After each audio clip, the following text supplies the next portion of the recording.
चलेगा बच्चों, एक बार फिर से आप लोगों का हार्दिक स्वागत है यूथ क्लास पे। जैसा कि मैंने कल मैसेज छोड़ दिया था आपको कि मुझे भी रिवीजन करना है, और आजकल थोड़ा ऑफिस का वर्कलोड भी ज़्यादा है, तो आजकल मैं अभी फ्री हो रहा हूँ। कितना टाइम हो गया मैं आपको बता दूँ, फ्री भी नहीं हूँ, फिर भी 7:32 है, क्योंकि कल क्लास नहीं दी तो इसका मतलब ये नहीं कि आज भी नहीं दूंगा। तो आज मैं कैसे भी करके आपको क्लास दूंगा।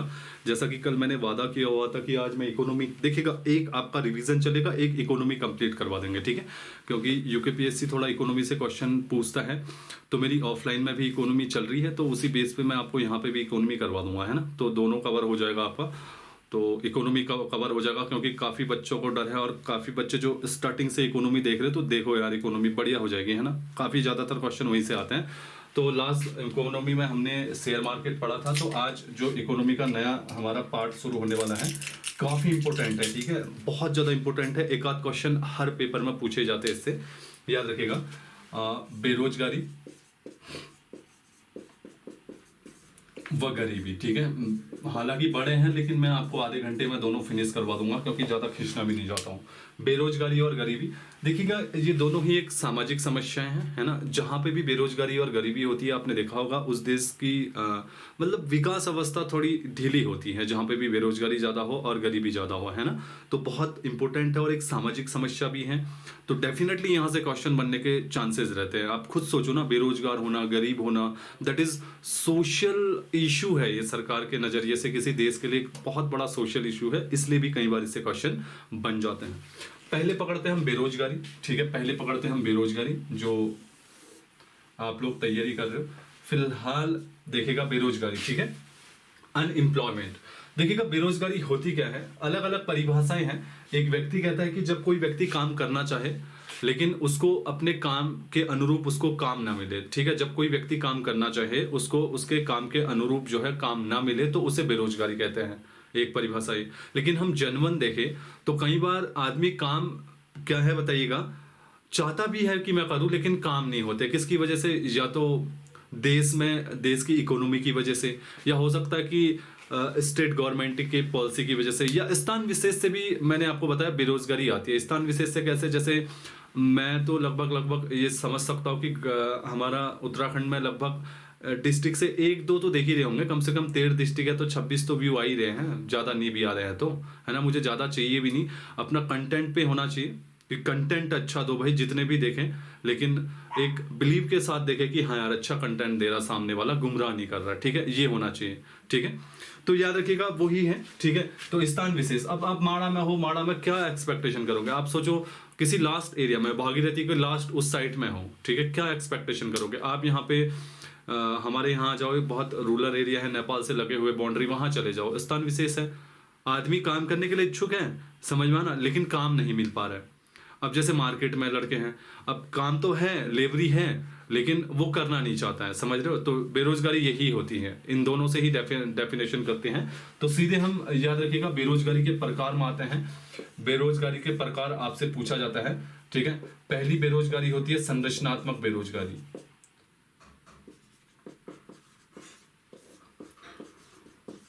संरचनात्मक बेरोजगारी, हाँ, बेरोजगारी देखिएगा, जब कोई व्यक्ति कार्य करने का इच्छुक हो, उसको कार्य ना मिले उसके अनुरूप, तो उसे बेरोजगारी कहते हैं। जब कोई कार्यशील जनसंख्या, हाँ ये जरूर मेंशन कर लीजिएगा जब नोट्स बनाओगे, तो ये जरूर लिख लेना कि जब कोई कार्यशील जनसंख्या कोई काम करना चाहती है और उसको अनुरूप काम ना मिले, तो उसे बेरोजगारी कहते हैं। और यहाँ पे याद रखिएगा कार्यशील जनसंख्या का मतलब आप एज 15 से लेके 59 तक करोगे, ठीक है। 14 से नीचे नहीं, 15 से नीचे नहीं, और 59 से ऊपर नहीं। तो कार्यशील जनसंख्या अनएम्प्लॉयमेंट की जो काउंटिंग होती है, वो 15 से 59 की एज में होती है, याद रखिएगा। 0 से 14 और 60 से 80 के बीच में अनएम्प्लॉयमेंट की काउंटिंग नहीं होती है, याद रखिएगा, बहुत इंपॉर्टेंट है।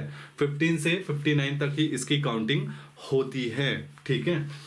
तो सबसे पहले संरचनात्मक बेरोजगारी। संरचनात्मक बेरोजगारी क्या होती है बच्चों? देखिएगा, जब औद्योगिक, ठीक है, जब मतलब जो बाजार होता है आपका, ठीक है, जब बेरोजगारी उद्योग क्षेत्र में औद्योगिक परिवर्तन के कारण, सीधा बोल दीजिएगा कि औद्योगिक परिवर्तन के कारण, ठीक है, औद्योगिक परिवर्तन के कारण जो बेरोजगारी होती है, उसे हम संरचनात्मक बेरोजगारी कहते हैं, ठीक है। औद्योगिक परिवर्तन के कारण आती है, बहुत इंपॉर्टेंट है, याद रखिएगा। जैसे कैसे, मैं आपको एग्जांपल देता हूं। आज से पहले 2G चलता था, ठीक है, आज से पहले 2G चलता था।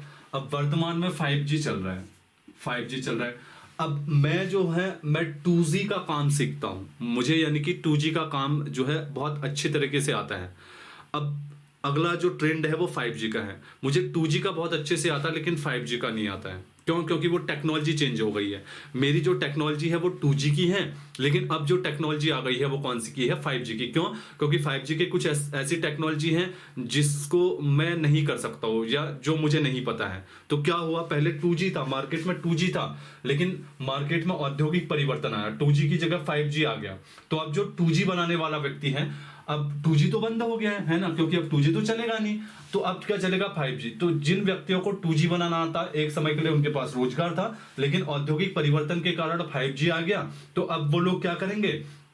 2G वालों को 5G तो बनाना आता नहीं है, तो डेफिनेटली अब जिनको 5G बनाना आएगा वो मार्केट में आएंगे। तो इस तरीके के परिवर्तन को क्या कहते हैं? औद्योगिक परिवर्तन। जैसे अभी मैं हाल फिलहाल बता दूं, जैसे मैं आपको वीपीडीओ जॉब का बताता हूँ। वैसे हालांकि गवर्नमेंट जॉब है, एक प्राइवेट जॉब लेते हैं, एक प्राइवेट जॉब लेते हैं, ठीक है। एक प्राइवेट जॉब पहले कागजों में चल रही थी, पूरी प्राइवेट जॉब है जो कागजों में चल रही थी। कागज से वहां पे जो था, शेयर मार्केट लगा लो यार। 1992 में मैंने आपको परसों ही बताया था ना कि over the counter exchange of India 1992 में बना, जो भारत का पहला ऑनलाइन शेयर मार्केट था। उससे पहले पूरा ऑफलाइन होता था, यानी कि 1992 से पहले शेयर मार्केट पूरा ऑफलाइन होता था। अब 1992 के बाद जो है ऑनलाइन शुरू हुआ, 2022 में पूरा ऑनलाइन होता है। अब यार जो 1992 से पहले जो लोग थे जो ऑफलाइन काम करते थे कागजों में बहुत बड़ी मात्रा में, 1992 में ऑनलाइन आने से वो सारे कागज ऑनलाइन हो गए। तो अब कहीं ना कहीं उन लोगों को तो फर्क पड़ा ना, क्योंकि उन लोगों को कंप्यूटर नहीं आता था, समझ में ना, उन लोगों को कंप्यूटर नहीं आता था। तो इस प्रकार के परिवर्तन को क्या बोलते हैं? औद्योगिक परिवर्तन। और औद्योगिक परिवर्तन के कारण आने वाली बेरोजगारी क्या होती है? संरचनात्मक बेरोजगारी। समझ में आया ना, बहुत इंपॉर्टेंट है, याद रखिएगा। इसके बाद दूसरी बेरोजगारी लिखेगा चक्री बेरोजगारी। चक्री बेरोजगारी, ये भी पूछा जाता है, चक्री बेरोजगारी, ठीक है। बाजार में, ये याद रखिएगा, बाजार में होने वाले परिवर्तन, होने वाले परिवर्तन के कारण जो बेरोजगारी आती है उसे चक्री बेरोजगारी कहते हैं। और खासकर ये बेरोजगारी मांग पर निर्भर करती है, याद रखिएगा। क्वेश्चन आता है कि कौन सी बेरोजगारी मांग पर निर्भर करती है, तो डेफिनेटली चक्री बेरोजगारी रहेगा। कैसे, वो मैं आपको बता रहा हूं। सपोज करो आज 20 तारीख है, सपोज करो आज 20 अक्टूबर है, मैं आज हालांकि 19 अक्टूबर है, सपोज करो आज 19 अक्टूबर है, ठीक है। आज से 9 दिन पहले 10 अक्टूबर को क्या था? कल मतलब 18 अक्टूबर को, ठीक है, 18 अक्टूबर को मार्केट में मांग आई कि भैया हमें जो है 1 लाख प्लेट बनानी है, 1 लाख प्लेट बनानी है और 19 तारीख को मुझे चाहिए। अब मेरे पास डिमांड आई, मैंने अब 1 लाख प्लेट बनाने के लिए 1000 कार्मिक बुलाए या 100 कार्मिक बुलाए, 100 कार्मिक बुलाए, क्योंकि डिमांड ज्यादा थी, ठीक है। तो 100 कार्मिक बनाए, डिमांड ज्यादा थी, 1 लाख बनाना था। अब 19 तारीख को क्या हुआ? 1 लाख की जगह डिमांड कम हो गई, अब 10,000 आ गई कि भैया आपको क्या करना है? 10,000 प्लेटें ही बनानी है। देखिएगा 18 तारीख को क्या थी? 1 लाख प्लेटें बनानी थी, लेकिन अब आज के टाइम पे कितनी बनानी है? 10,000। तो 18 तारीख को 1 लाख बनानी थी तो मैंने 100 कार्मिक बनाए, ठीक है। अब 19 तारीख को 10,000 बनानी है, तो अब मैं 100 कार्मिक थोड़ी रखूंगा यार, अब मैं 10 कार्मिक रखूंगा। कितने रखूंगा? 10 कार्मिक रखूंगा, है ना, क्योंकि मुझे उतनी उन लोगों की जरूरत नहीं है। तो ये बीच के बचे 90 आदमी, ठीक है, बीच के बचे 90 आदमी किसकी वजह से बेरोजगार हुए? डिमांड की वजह से, मार्केट में होने वाले परिवर्तन की वजह से। क्यों? क्योंकि आपके पास 18 तारीख को 1 लाख की डिमांड थी और सडनली वो गिर के 19 तारीख को 10,000 पे आ गई। तो 18 तारीख को 1 लाख की जब डिमांड थी तो आपने 100 कार्मिक रखे, ठीक है, वेल एंड गुड, 100 को काम मिला। अब 19 तारीख को 1000 की डिमांड थी तो आपने क्या कर दिया? उन 100 में से 10 को रख दिया, 90 को क्या कर दिया? लगभग आपने क्या कर दिया? बाहर कर दिया। तो ऐसी स्थिति में डिमांड कम हो गई ना, 19 तारीख को 10,000। तो बाजार में होने वाले परिवर्तन के कारण जो बेरोजगारी आती है उसे बोलते हैं, याद रखेगा, कौन सी? चक्री बेरोजगारी। यही है, याद रखेगा। मांगी किसी भी चीज में हो सकती है। जैसे आप सपोज करो आप दिए बना रहे हो या कोई रॉ मटेरियल बना रहे हो या जीन्स बना रहे हो, समझो, कोई भी, मतलब मार्केट के डिमांड के हिसाब से चलता है। मार्केट में डिमांड ज्यादा है तो उतने ज्यादा लोगों को रोजगार मिलेगा, और मार्केट में कम डिमांड है तो जो ज्यादा रोजगार में लगे थे लोग उनको क्या कर दिया जाएगा? हटा दिया जाएगा। अब कम लोगों को, सिलेक्टेड लोगों को मार्केट में रखा जाएगा। क्यों? क्योंकि मार्केट में डिमांड है ही नहीं। तो इस प्रकार की बेरोजगारी को याद रखिएगा कौन सी बेरोजगारी बोलते हैं, चक्री बेरोजगारी। ठीक है, जल्दी जल्दी आज हम पूरा कर लेंगे। उम्मीद करता हूं कि आज मैं आपको पूरा कर दूंगा और आप इंटरेस्ट के साथ देखिए, जहां पे भी देख रहे हो, है ना, याद रखिएगा, बहुत इंपॉर्टेंट है। इसके बाद होती है अल्प बेरोजगारी, और याद रखिएगा आप अल्प बेरोजगार हो, याद रखिएगा, ठीक है, आप अल्प बेरोजगार हो, याद रखिएगा, जब किसी व्यक्ति को उसकी कार्य क्षमता के अनुसार रोजगार नहीं मिलता है। जब किसी व्यक्ति को उसके कार्य क्षमता के आधार पर, ठीक है, उसके कार्य क्षमता के आधार पर रोजगार नहीं मिलता है। फिर से एक बार बता रहा हूं, जब किसी व्यक्ति को उसकी कार्य क्षमता के आधार पर रोजगार नहीं मिलता है या सरकार के बनाए गए नियमों के आधार पर, दूसरा, या सरकार के बनाए गए नियमों के आधार पर, सरकार के बनाए गए नियमों के आधार पर रोजगार नहीं मिलता है, तो इस प्रकार की बेरोजगारी कहती है अल्प बेरोजगारी। कैसे? आप सरकार के बनाए गए नियमों के आधार पर बेरोजगार हो सकते हो। कैसे? जैसे सरकार बोल ले कि आज के टाइम पे भैया हम पटवारी की पोस्ट कैंसिल कर रहे हैं, ठीक है, बंदी रक्षक कैंसिल कर रहे हैं, फॉरेस्ट गार्ड कैंसिल कर रहे हैं, जितनी आई है सब कैंसिल हो गया, साफ हो गया। अब तो क्या, किसकी वजह से बेरोजगार रहे? सरकार द्वारा बनाए गए नियमों से। तो इस प्रकार की बेरोजगारी क्या कहलाती है? अल्प बेरोजगारी कहलाती है, याद रखिएगा, ठीक है। एक बड़ी इंपॉर्टेंट बेरोजगारी होती है घर्षणात्मक बेरोजगारी, ये बड़ी इंटरेस्टिंग है। घर्षणात्मक बेरोजगारी समझिएगा, ठीक है, पूछता है सारे प्रकार, याद रखेगा। घर्षणात्मक बेरोजगारी, घर्षणात्मक बेरोजगारी क्या होती है समझिएगा। जैसे मैं हूं, ठीक है, मुझे किसी कंपनी में जॉब करे 6 साल हो गए हैं, ठीक है, उस कंपनी ने इस 6 सालों में मेरी सैलरी जो है 50,000 ही की है, ठीक है। अब मेरा अनुभव इतना ज्यादा हो गया है कि 50,000 की जगह मुझे अन्य जगह से ऑफर आ रहे हैं कि भैया आ जाओ 50,000 की जगह आपको 1 लाख देंगे।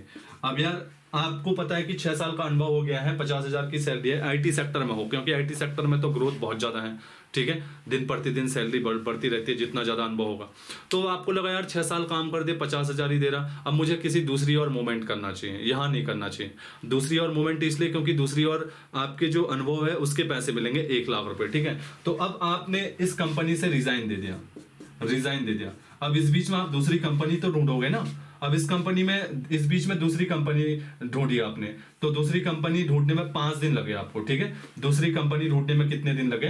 5 दिन। लेकिन पहली कंपनी से रिजाइन देके दूसरी कंपनी ढूंढने तक तो आप 5 दिन बेरोजगार रहे ना, समझ में आया ना। पहली कंपनी से रिजाइन दे दिया आपने, जब अब दूसरी कंपनी आप ढूंढ रहे हो, तो इस बीच में 5 दिन, तो आप 5 दिन बाद आपको दूसरी कंपनी मिल रही है, तो इस बीच में जो 5 दिन का आपका टाइम पीरियड होता है, तो इसको बोलते हैं घर्षणात्मक बेरोजगारी। मतलब एक जॉब से छोड़ के दूसरे, और खासकर किन देशों में होंगी? ये होंगी विकसित देशों में, समझ लो ना। खासकर ये बेरोजगारी पाई जाती है विकसित देशों में, याद रखिएगा, ठीक है, बहुत ज्यादा इंपॉर्टेंट है, याद रखिएगा।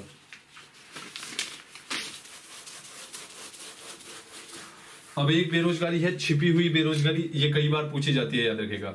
छिपी हुई बेरोजगारी, अदृश्य बेरोजगारी इसे बोलते हैं, या परछन्न बेरोजगारी, एक ही है, याद रखिएगा, परछन्न बेरोजगारी। और मेनली लिखेगा कि ये एग्रीकल्चर सेक्टर में आता है, कृषि क्षेत्र में आता है, छिपी हुई बेरोजगारी, ठीक है। अब देखिएगा क्या होता है, एक खेत है, ठीक है, एक खेत है। अब इस खेत में आपने देखा होगा एक हल चलाता है, ठीक है। एक हल के साथ पीछे पीछे एक व्यक्ति बैलों को क्या कर रहे हैं, मतलब आगे आगे बढ़ा रहा है। एक तो है ही, हल के साथ है ही, एक बैलों को कंट्रोल कर रहा है। एक महिला खेत में काम कर रही है, एक पुरुष क्या कर रहा है, चाय लेके आ रहा है। मतलब वह एक खेत है, समझ में ना, उसमें 4-5 आदमी लगे हैं। जबकि मुझे बताओ, जो बैल, एक तो हल वाला है, अब जो बैल को खाली क्या कहते हैं, कंट्रोल करने वाला है, दूसरा आदमी जो बैल को कंट्रोल करने वाला है, वो क्या कर रहा है भाई? क्या वो रोजगार प्राप्त कर रहा है? क्या हमें लग रहा है कि काम में लगा है वो, लेकिन क्या कर रहा है, सिर्फ बैल को क्या कहते हैं, क्या कर रहा है, कंट्रोल कर रहा है। मतलब बैल को इधर उधर कर रहा है, मतलब बैल कहीं गुस्से में तो नहीं है, उसको कंट्रोल करना या कुछ ऐसी टाइप की एक्टिविटी करना।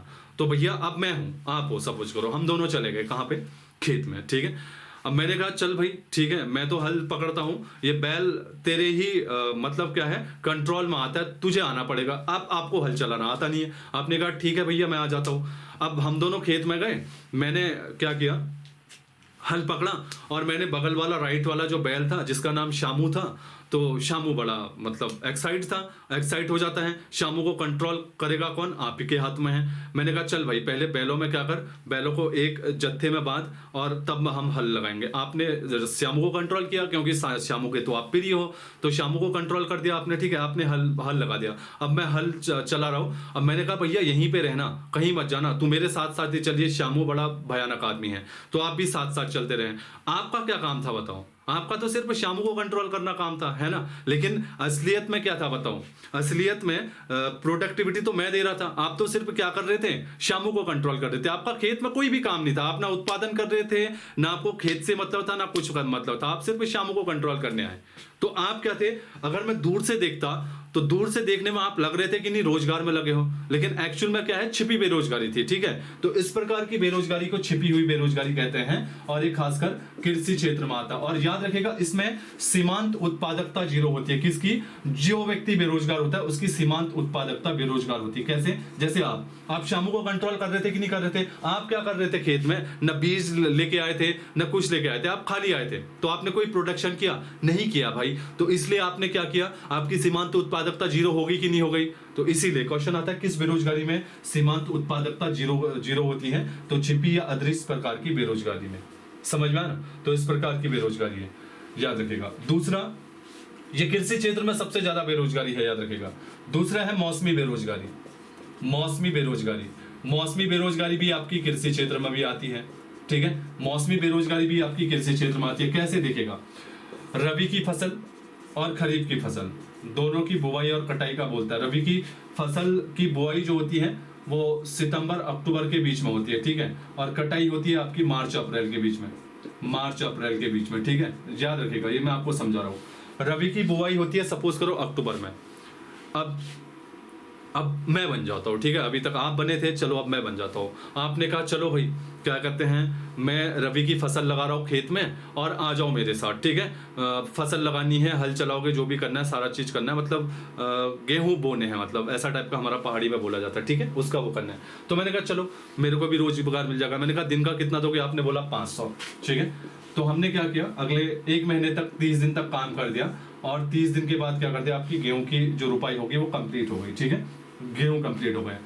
अब क्या हो गया, 30 दिन के बाद मैं तो बेरोजगार हो गया ना, क्यों? क्योंकि मैं आपके गेहूं कंप्लीट हो गए। अब क्या हो गया, मैं बेरोजगार हो गया। अब फिर बाद में क्या हुआ, अक्टूबर में आपने रबी की फसल बुआई की। अब आया टाइम अप्रैल का, 1 महीने बाद, अप्रैल का, लगभग 6 महीने बाद अप्रैल का। अब अप्रैल में आपकी फसल पक गई, आपने फिर कहा मुझसे चलो भाई अब फसल पक गई है, अब फसल की कटाई के लिए आओ। अब मैं फसल की कटाई के लिए आया फिर 30 दिन में। अब देख लो अक्टूबर के बाद मैं अप्रैल में आ रहा हूँ। अक्टूबर के बाद कब आ रहा हूं रोजगार करने? अप्रैल में आ रहा हूं। किसकी वजह से? मौसम की वजह से। तो इस प्रकार की बेरोजगारी को क्या बोलते हैं? मौसमी बेरोजगारी बोलते हैं। आया समझ में? काफी इंपोर्टेंट है, याद रखिएगा, ठीक है। सारी चीज याद रखिएगा, लिख लीजिएगा, क्वेश्चन बन सकता है। अब याद रखिएगा इस बेरोजगारी की मापन कौन करता है? NSSO, याद रखिएगा, NSSO करता है। अब देखिएगा इसका ही क्वेश्चन बना रहा हूं। वर्तमान में 23 मई 2019 को भारत सरकार ने इसी NSSO को कन्वर्ट कर दिया है NSO में, नेशनल स्टैटिक्स ऑफिस में। ये है नेशनल सैंपल सर्वे ऑर्गेनाइजेशन, ठीक है। NSSO को बोला जाता है नेशनल सैंपल सर्वे ऑर्गेनाइजेशन बोला जाता था, लेकिन 23 मई 2019 को भारत सरकार ने इसको NSO में कन्वर्ट कर दिया, इसको परिवर्तित कर दिया NSO में। तो तब से NSO की जगह NSSO की जगह NSO बना, जिसका नाम क्या है? नेशनल स्टैटिकल ऑफिस, ठीक है। नेशनल स्टैटिकल ऑफिस इसका नाम है। तो वर्तमान में ये जो है बेरोजगारी की क्या करता है? आंकड़े निकालता है और प्रकाशित करता है, ठीक है, बताता भारत सरकार को। इसके अलावा देखेगा छठी पंचवर्षीय योजना में भारत सरकार ने एक चीज फिक्स कर दी। क्या कर दी? एक मानक समय बना दिया, एक मानक समय बनाया बेरोजगारी के लिए, ठीक है। कहा कि प्रतिदिन, याद रखिएगा, प्रतिदिन 8 घंटे जिसको काम नहीं मिल रहे हैं और साल में 273 दिन जिसको काम नहीं मिल रहा है। समझ में आया ना? छठी पंचवर्षीय योजना में बनाया है मानक समय बेरोजगारी के लिए। अगर आपको प्रतिदिन 8 घंटे काम नहीं मिल रहे हैं तो भारत सरकार की नजरों में आप क्या हो बताइएगा? बेरोजगार हो। अगर आपको 8 घंटे भी मिल रहा है लेकिन साल में आपको 273 दिन रोजगार नहीं मिल रहा तो आप क्या हो? बेरोजगार हो। तो क्वेश्चन पूछा जाएगा भारत का मानक समय कितना है बेरोजगारी का? पर डे का पूछेगा तो 8 घंटे। अगर आपको क्या पूछा जाएगा? पूरे साल का पूछा जाएगा तो 73, समझ में आया ना। तो ये मानक समय था छठी पंचवर्षीय योजना में। इसके अलावा 1973 में भारत सरकार ने एक समिति बनाई, भगवती समिति, ठीक है। तो भगवती समिति बनाई, तो इस समिति ने जो है बेरोजगारी निकाली और 3 स्थिति दी, बेरोजगारी की 3 स्थिति दी थी भगवती समिति ने। एक दिया था सामान्य स्थिति, सामान्य स्थिति, ठीक है, जो हर समय मतलब सामान्य रहे, बेरोजगार रहे। एक दिया था चालू दैनिक स्थिति, चालू दैनिक स्थिति। एक थी चालू साप्ताहिक स्थिति, चालू साप्ताहिक स्थिति। तो 3 स्थिति बताई है भगवती प्रसाद समिति ने 1973 में, ठीक है। एक तो सामान्य स्थिति जिसमें लगातार बेरोजगार रहता है, एक चालू दैनिक स्थिति, कभी रोजगार मिलता है कभी नहीं मिलता है, एक है चालू साप्ताहिक स्थिति, यानी कि हफ्ते में उसको कई दिन काम मिलता है और कई दिन नहीं मिलता। तो ये 3 कैटेगरी बनाई है, किसने बताइएगा, आपका बेरोजगारी ने, भगवती समिति ने, ठीक है। इसके अलावा देखिएगा एक है फ्लिप वक्र, बहुत इंपॉर्टेंट है, याद रखिएगा, पूछा जाता है फ्लिप वक्र। तो फ्लिप वक्र क्या है, देखिएगा, फ्लिप वक्र जो है वो बेरोजगारी और आपका किस पे, मुद्रास्फीति, याद रखिएगा, बेरोजगारी, बेरोजगारी और मुद्रास्फीति के बीच में संबंध स्थापित करता है। तो क्वेश्चन आएगा कि फ्लिप वक्र किन के बीच में संबंध स्थापित करता है, तो आपका आंसर क्या होगा, बेरोजगारी और मुद्रास्फीति। मुद्रास्फीति महंगाई को करते हैं। ये क्या कहता है, देखिएगा, ये बोलते हैं अगर बेरोजगारी बढ़ेगी, समझ में ना, अगर बेरोजगारी बढ़ेगी तो याद रखिएगा मुद्रास्फीति कम होगी, समझ में ना। अगर बेरोजगारी बढ़ेगी, सॉरी, अगर बेरोजगारी जो है बढ़ेगी तो हाँ मुद्रास्फीति कम होगी। अगर बेरोजगारी बढ़ेगी तो याद रखिएगा, बहुत इंपॉर्टेंट है, बेरोजगारी बढ़ेगी, फ्लिप वक्र कहता है बढ़ेगी, तो फ्लिप वक्र दूसरा कहता है, क्या कहता है, अगर बेरोजगारी बढ़ेगी तो मुद्रास्फीति कम होगी। मुद्रास्फीति मतलब महंगाई है। अब बेरोजगारी बहुत ज्यादा है तो पैसा किसके पास होगा भाई, पैसा तो होगा ही नहीं ना। लॉजिक सोचो, अब देश में बहुत ज्यादा बेरोजगारी है तो पैसा किसके पास है, महंगाई लेके कौन आता है, पैसा ही तो लेके आता है। बिना पैसों के महंगाई कर दोगे क्या मार्केट में, ये तो पॉसिबल है नहीं, है ना, समझ रहे हो। तो ये है, ये फ्लिप वक्र कहता है कि अगर बेरोजगारी बढ़ेगी तो मुद्रास्फीति क्या होगी, बताइएगा, कम होगी। इसके दोबारा क्या होगी, अगर बेरोजगारी कम होगी, समझ में आया ना। अब बेरोजगारी कम है, डेफिनेटली बेरोजगारी कम है, बेरोजगार कम है तो देश प्रोग्रेस की ओर है ना, लोगों के पास पैसा होगा। अगर बेरोजगारी कम होगी तो मुद्रास्फीति क्या होगी, बढ़ेगी, समझ में आया ना। बेरोजगारी, अब बेरोजगारी कम है, ठीक है, रोजगार बहुत ज्यादा है, तो ऐसी स्थिति में मुद्रास्फीति मिलेगी। रोजगार होगा, बेरोजगारी घटेगी तो रोजगार ज्यादा होगा, लोगों के पास पैसा आएगा, लोग क्या करेंगे, मार्केट में अपनी पसंद की या अपने जो भी उनका ड्रीम होता है उस टाइप की वस्तुएं खरीदेंगे, उससे क्या होगा, महंगाई होगी, समझ में आया ना।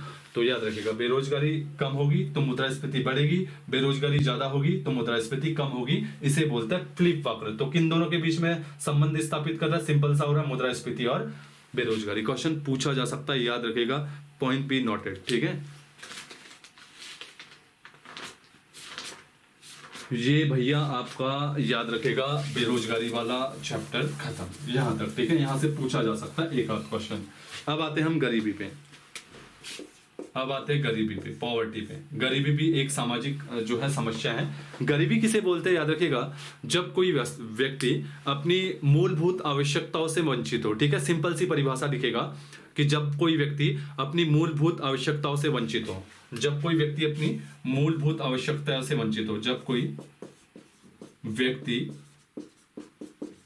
अपनी मूलभूत आवश्यकताओं से वंचित हो, मूलभूत आवश्यकताओं से वंचित हो, ठीक है।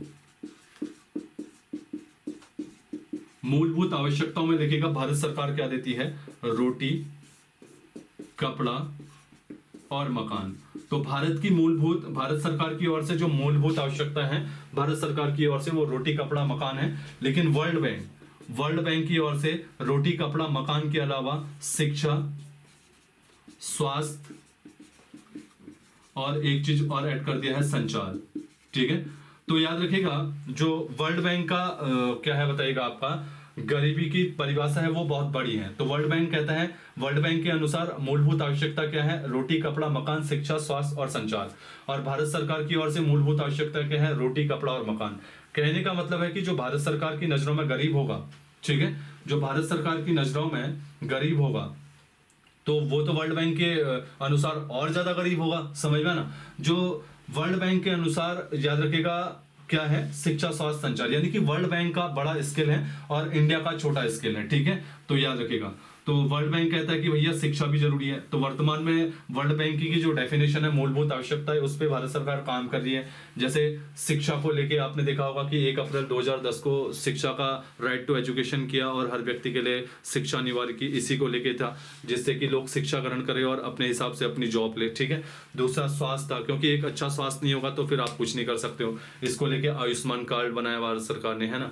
फिर तीसरा संचार, आज संचार ना हो तो क्या कर सकते हो, क्या मुझे देख सकते हो, संचार अच्छा नहीं हो तो। संचार भी प्रोग्रेस का है कि नहीं एक माध्यम, समझेगा इन चीजों को, ये आने वाला फ्यूचर है, अगर भारत सरकार इन पे काम नहीं करेगी तो फिर नहीं चलेगा। आप माड़ा में हो या आप हमारे यहाँ चंपावत में पंचेसर वाला जो एरिया है चामू देवी का, जहाँ पे काली और सरयू मिलती है, ठीक है, उसके ठीक सामने वाला जो पहाड़ है वो नेपाल का है, या चाहे आप वहां रहते हो, कहीं भी रहते हो, कनेक्टिविटी बहुत जरूरी है इन फ्यूचर में प्रोग्रेस के। अब आप पंचेसर में रह रहे हो, भाई सपोज आप मेरी ऑफलाइन क्लास नहीं देख पा रहे हो, तो वहां रह के तो देख ही सकते हो ना, यूट्यूब तो देख ही सकते हो भाई, समझ में आना। तो आप यहाँ नहीं आए, लेकिन संचार के माध्यम से आपको कंटेंट घर बैठे मिला कि नहीं मिला, तो संचार भी कहीं ना कहीं प्रोग्रेस का एक माध्यम है कि नहीं है, बताओ, समझ में आना। तो ये चीजें है, याद रखिएगा, ठीक है। तो इसे बोलते हैं आपकी गरीबी। तो गरीबी दो प्रकार की होती है, याद रखिएगा, एक होती है सापेक्ष, एक होती है निरपेक्ष। सापेक्ष और एक होती है निरपेक्ष, ठीक है, निरपेक्ष। तो सापेक्ष जो होती है, सापेक्ष गरीबी याद रखिएगा खासकर विकसित देशों में मिलती है, और ये मिलती है निरपेक्ष विकासशील और अल्प विकसित। तो भारत में कौन सी पाई जाएगी, तो भारत में याद रखिएगा निरपेक्ष पाई जाएगी, क्योंकि भारत विकसित नहीं है, विकासशील है, ठीक है। तो गरीबी दो प्रकार की होती है, सापेक्ष और निरपेक्ष। सापेक्ष गरीबी पाई जाती है विकसित देशों में और निरपेक्ष पाई जाती है भारत जैसे देशों में, याद रखेगा। तो सापेक्ष गरीबी क्या होती है, याद रखेगा, सापेक्ष गरीबी, सबसे पहले सापेक्ष गरीबी में आय की असमानता होगी। आय की क्या मिलती है, असमानता मिलती है, याद रखिएगा, आय की असमानता मिलती है, पहला लिखेगा। और सापेक्ष गरीबी का निर्धारण लिखेगा विकसित देशों में किया जाता है। कहां किया जाता है, विकसित देशों में। तीसरा लिखेगा सापेक्ष गरीबी को मापने के लिए दो वक्र हैं। अभी हमने फिलिप वक्र बेरोजगारी और किसके लिए पढ़ा था, मुद्रास्फीति के लिए। इसके लिए दो वक्र है, एक तो लॉरेंज वक्र है, लॉरेंज वक्र है, और एक गिनी गुणांक है, याद रखेगा, गिनी गुणांक। तो क्वेश्चन आएगा लॉरेंज वक्र और गिनी गुणांक क्या करते हैं, तो लॉरेंज वक्र और गिनी गुणांक आय की असमानता बताते हैं, और आय की असमानता का संबंध किससे है, सापेक्ष गरीबी से। और सापेक्ष गरीबी कहाँ मिलती है, विकसित देश से। तो कहीं ना कहीं लॉरेंज वक्र और गिनी गुणांक एक प्रकार से क्या दिखा रहे हैं, गरीबी तो दिखा रहे हैं भाई। ये भी तो क्वेश्चन पूछा जा सकता है ना, अगर सापेक्ष गरीबी ऑप्शन में ना हो, गरीबी हो, तो उसको आंसर मार के मारिएगा, ठीक है। तो खासकर याद रखेगा जो आय की गरीबी है दो प्रकार की होती है, सापेक्ष पाई जाती है विकसित देशों में, आय की असमानता होती है यहाँ पे। सापेक्ष गरीबी का निर्धारण विकसित देशों में किया जाता है, और खासकर सापेक्ष गरीबी के निर्धारण के लिए विकसित देशों में दो वक्र लाए जाते हैं, एक लॉरेंज वक्र और एक गिनी गुणांक, ठीक है, लॉरेंज वक्र और गिनी गुणांक। अब आपको पढ़ना है लॉरेंज वक्र, याद रखिएगा, पहला पढ़ना है लॉरेंज वक्र।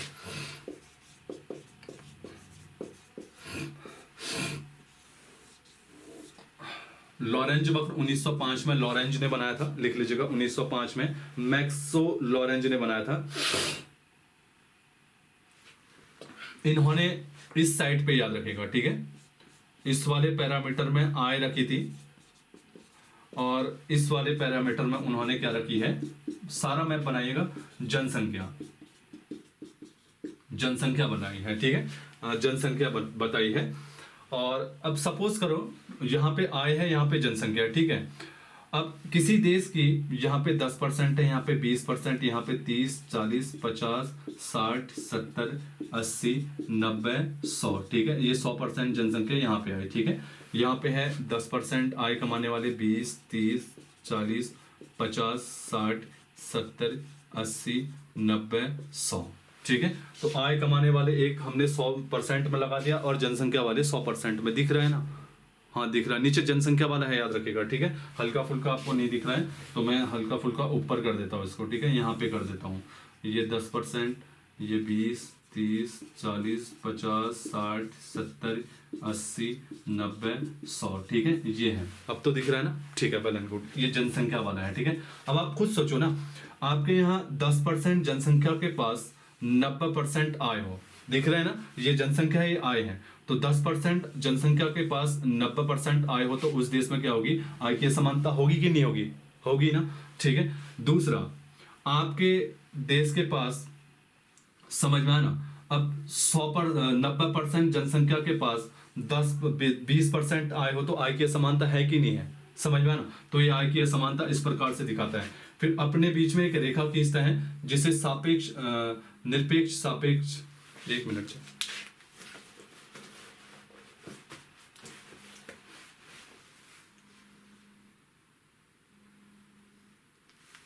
जिसे निरपेक्ष समता रेखा बोलते हैं, ठीक है, जिसे क्या बोलते हैं, निरपेक्ष समता रेखा बोला जाता है, समता रेखा बोला जाता है। ये 45 डिग्री कोण पे होता है, याद रखिएगा, ठीक है। इतना समझ में आया ना, लॉरेंज वक्र ऐसे बनता है, ये सापेक्ष।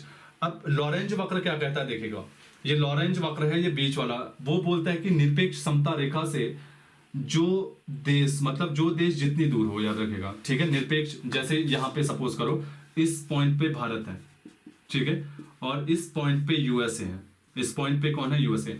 अब आप देख रहे हो निरपेक्ष समता रेखा से यूएसए नियर बाई में है ना, निरपेक्ष समता रेखा से यूएसए नजदीक है और निरपेक्ष समता रेखा से भारत दूर है। तो ऐसी स्थिति में क्या होगा, जो देश, जिस देश की रेखा निरपेक्ष समता रेखा से जितनी ज्यादा दूर होगी उस देश में आय की असमानता उतनी ज्यादा होगी। यानी कि इस कंडीशन में, इस लॉरेंज वक्र में क्या दर्शाया है कि भारत में यूएसए के अकॉर्डिंग ज्यादा क्या है, आय की असमानता है, समझ में आया ना। तो टोटल कहने का मतलब है कि निरपेक्ष समता रेखा के जितने नजदीक जिस देश की क्या रहेगी, निरपेक्ष समता रेखा के मतलब नजदीक जो देश रहेगा उस देश में उस देश में आय की असमानता उतनी कम होगी। जो निरपेक्ष समता रेखा से जितने ज्यादा दूर होगा उस देश में आय की असमानता उतनी ज्यादा होगी। ये क्या है आपका लॉरेंज वक्र।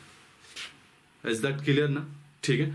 अब देखिएगा इसी में यही गिनी गुणांक भी है, गिनी गुणांक। तो गिनी गुणांक क्या है बताइएगा, गिनी गुणांक कुछ नहीं है, गिनी गुणांक लॉरेंज वक्र का गणितीय रूप है, समझ में ना, गणितीय रूप। इसने इतना करके छोड़ दिया था तो गिनी गुणांक ने इसमें फॉर्मूला लगाया था। गिनी गुणांक ने क्या कहा, ये देखिएगा, इस पूरे सेक्टर को इसने नाम दिया था ये ABC, ठीक है, ABC। अब उसने कहा था कि भैया निरपेक्ष समता रेखा से कोई देश x मीटर दूर है, कोई देश क्या है, x मीटर दूर है, ठीक है। तो उसने एक फॉर्मूला बनाया था, x बराबर ABC, पूरा छायांकित का क्षेत्रफल है ना, x बराबर ABC, ये उसका फॉर्मूला था। तो x, क्योंकि a ये है, b ये है, c है, ये पूरा क्षेत्रफल है ना, x यहाँ पे आया, तो गिनी गुणांक ने क्या किया, x बराबर ABC ये कहा, बस मतलब छायांकित भाग का क्षेत्रफल और कुल छायांकित भाग का क्षेत्रफल, ये उसका जो है फॉर्मूला है। ये कई बार पूछा जाता है गिनी गुणांक का, ठीक है। तो ये क्या, इसके अलावा देखिएगा गिनी गुणांक ने अपनी काउंटिंग कितने से की, 0 से लेके 1 तक इसकी काउंटिंग होती है, ठीक है, 0 से लेके 1 तक काउंटिंग होती है। तो गिनी गुणांक के अनुसार जिस देश की वैल्यू 0 के नियर बाई में होती है, 0 माना है उसने, ठीक है, और यहां से लेके यहां तक 1 माना है, यहां तक उसने कहा 0 के नजदीक जो देश रहेगा, जितने 0 के नजदीक रहेगा उस देश में आय की असमानता उतनी कम होगी। जो देश 1 के नजदीक जितना रहेगा, 1 के नजदीक जितना रहेगा उस देश में आय की असमानता उतनी ज्यादा होगी। तो ये है आपका क्या बताइएगा, गिनी गुणांक। तो आई होप आपको समझ में आ गया होगा। 2-3 बार देख लेना यार, है ना, वीडियो नहीं आएगा तो इसको प्ले ये वो शो करके देख लेना, पर समझ में आ जाएगा, ठीक है।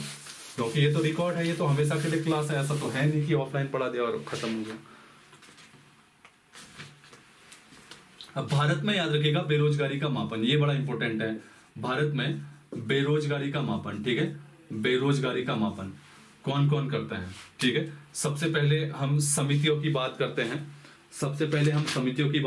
तो रथ दांडेकर समिति सबसे पहले निकालते हैं, ठीक है। रथ दांडेकर समिति का गठन सबसे पहले किया गया था, लिख लीजिएगा 1971 में, और 1973 में इसने अपनी रिपोर्ट दी थी, रथ दांडेकर। तो रथ दांडेकर समिति भारत में बेरोजगारी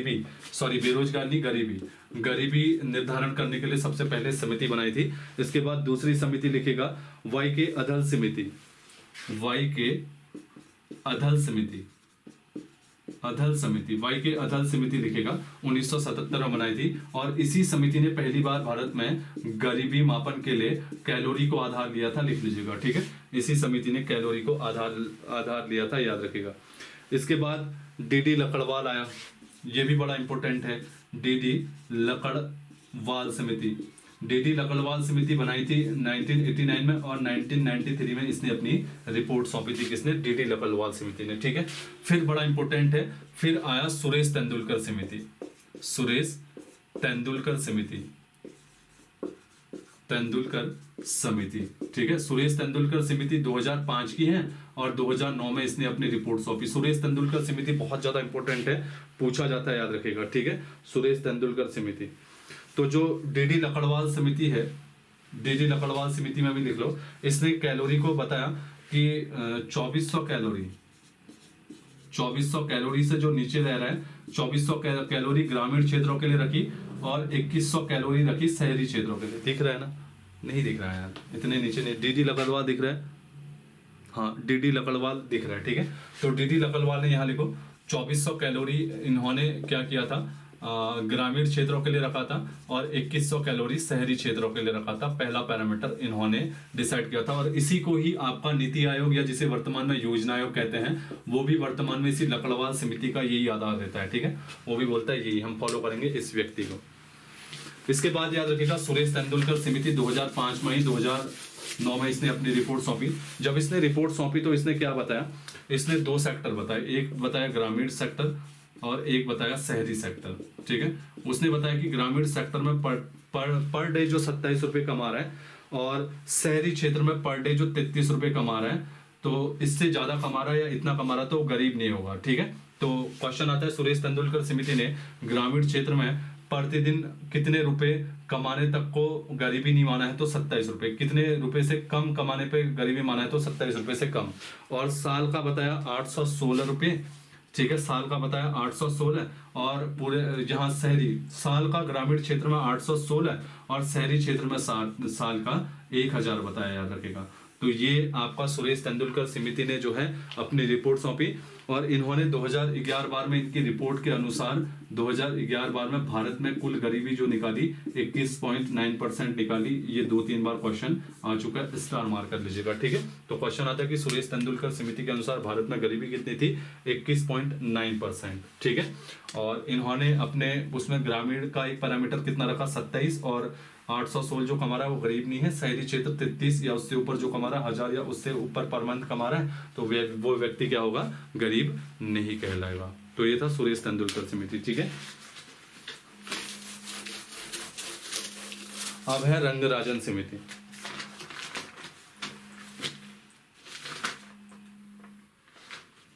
अब है, याद रखिएगा, रंगराजन समिति।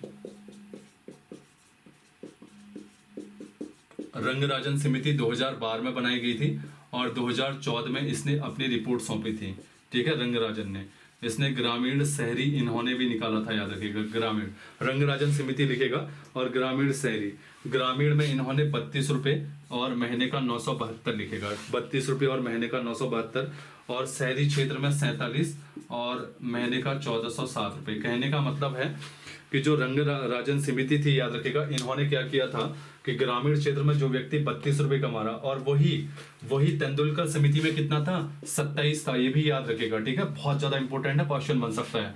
तो सी रंगराजन ने उसको बढ़ाया और कहा कि जो ग्रामीण क्षेत्र में पर डे 32 रुपया है उससे ज्यादा कमा रहा है वो गरीब नहीं है, और पर महीने 917। शहरी क्षेत्र में इन्होंने 47 बताया था, जबकि तेंदुलकर समिति ने 33 बताया था। तो ये बोलते हैं कि शहरी क्षेत्र में जो पर डे 47 कमा रहा है या उससे ज्यादा कमा रहा है वो गरीब नहीं होगा, और पर मंथ 407 रुपए जो कमा रहा है उससे गरीब नहीं होगा। और इन्होंने तत्काल समय में जो भारत की गरीबी बताई वो 29.9% बताई। क्वेश्चन आता है कि रंगराजन समिति के अनुसार भारत में गरीबी कितनी थी, तो 19.5। और तेंदुलकर समिति का फिर से एक बात बता रहा हूँ, तेंदुलकर समिति के अनुसार कितना, 21.9%, ठीक है। तो ये रही भारत में समितियां, और इस प्रकार से आपकी बेरोजगारी, लॉरेंज वक्र, गिनी गुणांक और आपका फ्लिप वक्र सब चीज समझ गए। उम्मीद है कि आप लोगों को इकोनॉमी अच्छे लेवल पे मिलेगी और ज्यादा दिक्कत नहीं होगी, ठीक है। इसके बाद जल्दी होता है तो इसके बाद हम लोग औद्योगिक नीति करवा दूंगा भारत की, और उसके बाद फिर हम बजट में चलेंगे, तो धीरे धीरे एक सिक्वल में चलेंगे, तो आपका सारा चीज़ कवर हो जाएगा, ठीक है। टेंशन ना लेना, मतलब रिवीजन भी होगा और देन ये इकोनॉमी तो मैं कॉन्सेप्ट में ही क्लियर करवाऊंगा, ठीक है, क्योंकि इकोनॉमी के लिए तो बहुत ज़्यादा डिमांड आ रही है। तो इसके लिए ना नाराज मत होना कि सर इकोनॉमी परमानेंट करवा रहे। इकोनॉमी हफ्ते में 1-2 दिन आएगी, बाकी हफ्ते में 3-4 दिन रिवीजन क्लास आएंगी लगातार, ठीक है। गवर्नर जनरल की 2 क्लासें और है, पूरा गवर्नर जनरल क्लियर हो जाएगा आपका, ठीक है, पूरा गवर्नर जनरल क्लियर हो जाएगा। और उसके बाद फिर हम गवर्नर जनरल क्लियर करने के बाद देखते हैं आप लोग देखो क्या डिमांड करते हो। फिर एक आध बीच में हिंदी और उत्तराखंड का भी रिवीजन की क्लास लाऊंगा, ठीक है, हिंदी और उत्तराखंड का भी रिवीजन करवाना है क्योंकि काफ़ी डिमांड है। तो पढ़ो, स्वस्थ रहो, और उम्मीद करता हूँ कि ठीक है अच्छे लेवल पे आपकी तैयारी करेंगे। और यार वीडियो आप कहीं पे भी देखते हो, कुछ भी देखते हो ना, तो बढ़िया तरीके से नोट्स बना लेना, और जो भी क्वेरीज होती है व्हाट्सअप कर लेना, या कहीं पे भी आप पूछ सकते हो, ठीक है, चलेगा। इसी के साथ आप लोगों को शुभ रात्रि, अच्छे से पढ़े, ठीक है, खुश होके पढ़े, और सोचे कि जो आने वाली भर्ती है उस पर आपका जरूर जरूर जरूर मेरिट लिस्ट में नाम हो, और वो भी टॉप 10 में हो, ठीक है। इतनी मेहनत कर दे कि अगल बगल वाला ना बिल्कुल मतलब भौचक्का रह जाए कि सडनली कैसा बम फटा। मतलब दीपावली में तो बम फटेंगे, लेकिन उनके लिए ना दीपावली में अक्टूबर में बम फटेंगे, लेकिन पटवारी का दे दोगे रिजल्ट आएगा अप्रैल में, तो उनके लिए ना अप्रैल में बम फटने। मतलब जो आपके विरोधी है, जो आपको सुनाते हैं ना, उनको इस बार अप्रैल में बम फोड़ के दिखाने हैं, और वो बम इतने भयानक होंगे कि वो जिंदगी भर फिर वही सोचेंगे। वो ऐसा बम होगा ना, एक तो आपका कैरियर बनेगा, और दूसरा जो सुनाते थे आपको, जो कुछ भी कहते थे, वो जिंदगी भर के लिए ना आपके गुलाम, गुलाम तो नहीं कह सकता हूँ यार, लेकिन जिंदगी भर आपको ना बुरा भला नहीं कह सकते, मतलब आंख उठा के भी नहीं देख सकते जिनने बुरा किया होगा, ठीक है। तो ये चीज़ है, इसके लिए भी करें और अपने स्वाभिमान के लिए भी तैयारी करें, ठीक है। एक ही लाइफ मिलती है, बार बार नहीं मिलती है, इसका मिसयूज बिल्कुल भी ना करें। आप कॉलेज स्टूडेंट हो, मुझे पता है कुछ कॉलेज स्टूडेंट भी देखते हैं, कुछ लोग पुस्तकालय में भी देखते हैं। तो यार बच्चों, मैं आपसे एक चीज़ कह रहा हूँ, तो टाइम बर्बाद ना करें। कॉलेज अगर आप जा रहे हो, अगर कुछ भी नहीं है, खाली जाना है, ठीक है, खाली ऐसे मतलब ऐसे ही मत चले जाना यार। बाइक है, आपके पेरेंट्स ने ले रखी है, तो घूमने का शौक है तो चलो कॉलेज चले जाएं, ठीक है, ऐसे मत जाना, क्योंकि ये करियर बनाने का टाइम है, न कि बाइक में घूमने का टाइम। एक बार जॉब निकाल लो, उसके बाद जो मर्जी करनी है, जब तक ज्वाइनिंग नहीं होनी है, जो करना है कर लेना, ठीक है। लेकिन फिलहाल जो है इंपॉर्टेंट है कि सीरियस रहो, और बहुत सारे बच्चों का कांस्टेबल है तो उसको क्लियर कर लो, ठीक है। तो जीएस का कंटेंट हम लोग तैयार कर रहे हैं डेली, तो इसको जो है फेयर करते रहे, चलेगा। सभी लोगों को शुभ रात्रि और गुड नाइट।